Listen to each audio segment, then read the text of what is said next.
The screen flickers to life, and a single, weathered envelope sits on a wooden table, its edges yellowed, stamped with a date that hasn't happened yet, October 5, 2035. A trembling hand reaches into the frame, hesitating, as if afraid touching it might unravel time itself. If you found a letter from your future self, a voice whispers, low and urgent, would you dare open it? Would you trust the words inside to guide you, or destroy you? The camera zooms in on the envelope, and the screen cuts to black. This is the story of Anna, who did. Anna Harper, 32, stood frozen in her cluttered Brooklyn apartment, staring at the envelope on her kitchen counter. It wasn't there yesterday. No one had been inside. Yet there it was, her name scrawled in her own handwriting, postmarked 10 years from the future. Her heart thudded as she traced the ink, half expecting it to vanish like a dream. Anna was no stranger to loss. Her mother's death 5 years ago had left her unmoored, her graphic design career stalled, her dreams of starting a family buried under the weight of grief and self-doubt. But this? This was impossible. She tore it open, her hands shaking. Inside was a single sheet of paper, the words spilling out in her own looping cursive, "Anna, you're running out of time. Don't let fear win. Find the courage to leave, to love, to live. Start with the red notebook in the attic. Trust me. You, 2035. Anna's breath caught. The red notebook. She hadn't thought of it in years. It was her mother's, filled with sketches and half-written poems, tucked away in a box after the funeral. She'd avoided it, too raw, too heavy with memories. But now, this letter, her letter, demanded she face it. Climbing the creaky attic stairs, Anna felt the weight of her life pressing down. Her boyfriend, Liam, had proposed last month, but she'd hesitated, terrified of commitment, of losing someone else. Her freelance work barely paid the rent, and her once vibrant spirit felt dulled, like a painting left in the sun too long. The attic smelled of dust and time. She found the box, untouched, and pulled out the red notebook. Its leather cover was soft, worn from her mother's hands. Opening it, Anna's eyes stung at the sight of her mother's delicate sketches, wildflowers, city skylines, a portrait of Anna as a child, smiling. Tucked between the pages was a note in her mother's handwriting, "Anna, create something fearless. Always." Anna sat on the attic floor, tears streaming down her face. The letter, the notebook, they felt like a call, a challenge from two versions of herself, past and future. But what was she supposed to do? Leave what? Love who? Live how? The questions swirled as she clutched the notebook, unaware that this was only the beginning. The next morning, Anna woke with the letter and notebook beside her bed, their presence both comforting and unsettling. She reread the letter's words, "Find the courage to leave." Leave what? Her apartment? Her city? Liam? The thought of him tightened her chest. Liam was steady, kind, a high school teacher who loved her despite her walls. But every time he talked about marriage or kids, Anna felt suffocated, as if saying yes would trap her in a life she wasn't ready for. She opened the red notebook again, flipping through her mother's sketches. One page stopped her cold, a drawing of a small seaside town, waves crashing against cliffs, with a single word written beneath it, home. Anna's mother had grown up in a coastal village in Maine, a place Anna had visited as a child but barely remembered. Was this what the letter meant? Was she supposed to leave Brooklyn, her life, everything? Driven by an impulse she couldn't explain, Anna booked a bus ticket to Rockport, Maine, for the next day. She didn't tell Liam, didn't pack much, just the notebook, the letter, and a few clothes. The decision felt reckless, but also alive, like a spark reigniting in her chest. Rockport was a postcard come to life, salt air, weathered docks, and houses perched on rocky cliffs.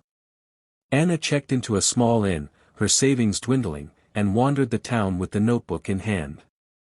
At a local cafe, she met Clara, a wiry woman in her 60s with a warm smile and paint-splattered overalls. Clara ran an art gallery nearby and noticed the notebook tucked under Anna's arm. "That's some beautiful work," Clara said, peering at the open page. "Yours?" "My mother's," Anna replied, her voice catching. "She passed away. I'm trying to figure out what she wanted me to do with it." Clara's eyes softened. "Art's like a letter from the soul. Maybe she's asking you to keep creating." That night, Anna couldn't sleep. Clara's words echoed the letter's urgency. She pulled out her sketch pad, untouched for months, and began to draw, first her mother's cliffs, then the cafe, then Clara's weathered hands. The act felt like breathing after holding her breath for years. But doubts crept in. Could she really start over here? What about Liam? What about her life back home? The next day, Anna visited Clara's gallery, where local artists displayed vibrant paintings of the sea and sky. Clara offered her a part-time job at the gallery and a chance to show her own work. "You've got something to say," Clara told her. "Don't hide it." Anna hesitated, torn between the safety of her old life and the pull of this new one. She called Liam, her heart pounding, and told him where she was. His voice was quiet, hurt. "Why didn't you tell me?" he asked. "What are you running from?" "I don't know," Anna admitted, tears falling. I need to find myself first." Weeks passed in Rockport, and Anna settled into a rhythm. She worked at the gallery, sketched daily, and even started painting again, her canvases bursting with the colors of the sea. Clara became a mentor, sharing stories of her own struggles as an artist and single mother. Anna felt a spark of purpose she hadn't known since her mother's death. But the letter's words haunted her. To love, to live. She wasn't sure she was doing either fully. One evening, Clara handed Anna a flyer for a local art festival. "Submit your work," she urged. "Show the world who you are." Anna hesitated, her old fears resurfacing. What if her art wasn't good enough? What if she failed? But the memory of her mother's note, "Create something fearless," pushed her forward. She submitted 3 paintings, including one of her mother's cliffs, infused with her own bold strokes. The festival was a blur of color and sound. Anna's paintings drew a small crowd, and to her shock, one sold, a vibrant seascape that felt like a piece of her soul. A local critic approached her, praising her raw emotion and offering to connect her with a gallery in Boston. Anna's heart soared, but the victory felt incomplete. She missed Liam. She missed the life she'd left behind, even as she embraced this new one. That night, she wrote him a letter, not from the future, but from her heart. She poured out her fears, her love, her need to grow before she could commit. She mailed it, unsure if he'd reply. Days later, her phone buzzed with a text, "I'm coming to Rockport. We need to talk." Liam arrived on a rainy afternoon, his familiar brown eyes searching hers. They walked along the cliffs, the wind whipping their hair. "I love you, Anna," he said, his voice steady but pained. "But I need to know if you're in this. All the way." Anna's throat tightened. She thought of the letter, of her mother's notebook, of the paintings she'd created. "I'm trying," she said. "I'm learning how to be fearless. But I need you to trust me, too." Liam nodded, his hand finding hers. "Then let's figure it out together." A year later, Anna stood in the Boston Gallery, her first solo exhibition buzzing around her.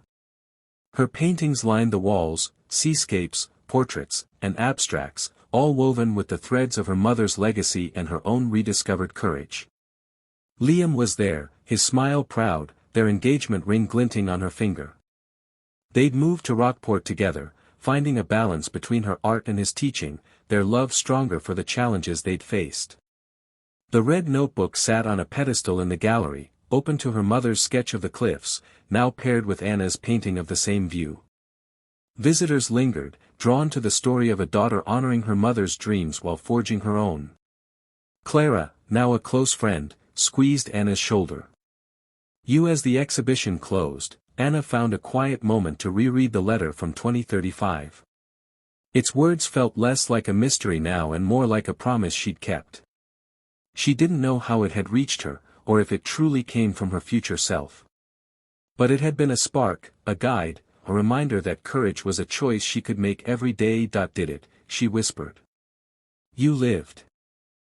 The screen fades to Anna standing on the cliffs, the wind in her hair, a new envelope in her hand, this one addressed to her past self. What would you tell yourself 10 years ago? The narrator asks, their voice warm and inviting. What letter would you write to spark your own courage? The camera pulls back, showing the vast ocean, endless and full of possibility. The future is waiting. What will you choose? The screen fades to black, leaving only the sound of waves and a single word on the screen, begin.